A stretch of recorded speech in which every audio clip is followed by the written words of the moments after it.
But Tibet was invaded in the late 50s by China, and many of them fled Tibet. That's at that time the Dalai Lama left Tibet, and they were offered a place in exile in India, in Kerala province in southern India. And so they went from the freezing cold wastes of the high mountains of Tibet to the southern plains of southern India, where it's very hot. And that's where most of them actually live now, in a place called Mundgod in southern India. And this particular group of monks is touring for 2 years. They live out of that little white van of theirs for 2 years. Wow. So they're quite happy to sleep on the floor in gateway housing. And so it's a very intensive religious tradition that involves a lot of practice, not just the sort of artistic things that we see them doing, but spiritual practices like yoga, meditation, and that sort of thing.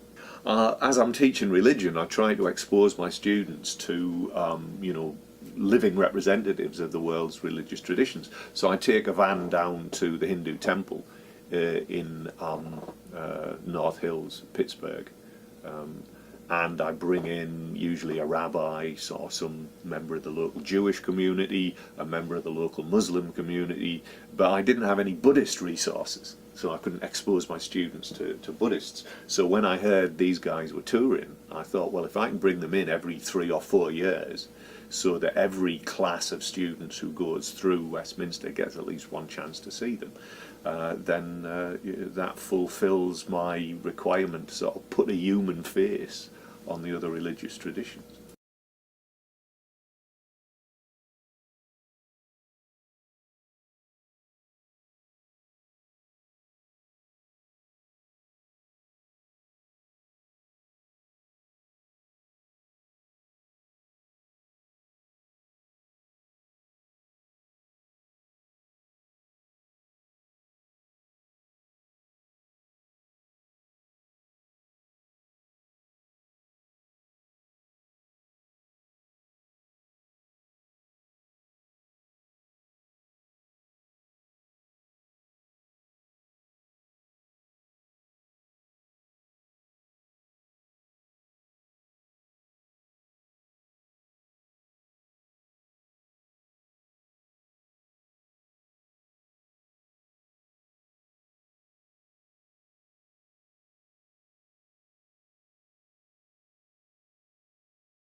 hold like pen and rub here.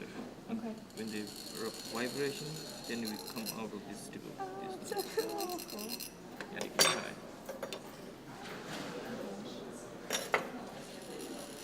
Hold like pen. Pen. Yeah. All right. Higher or lower? Oh, this. Just press your palm here. Oh, rest it Yeah, down yeah, here. yeah. Oh, okay. Then it's easier.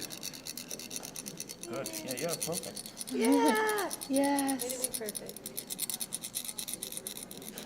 Cool. You want to do it? Yeah. Here.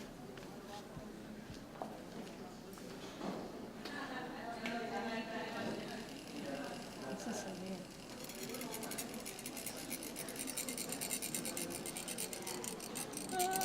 Think about us.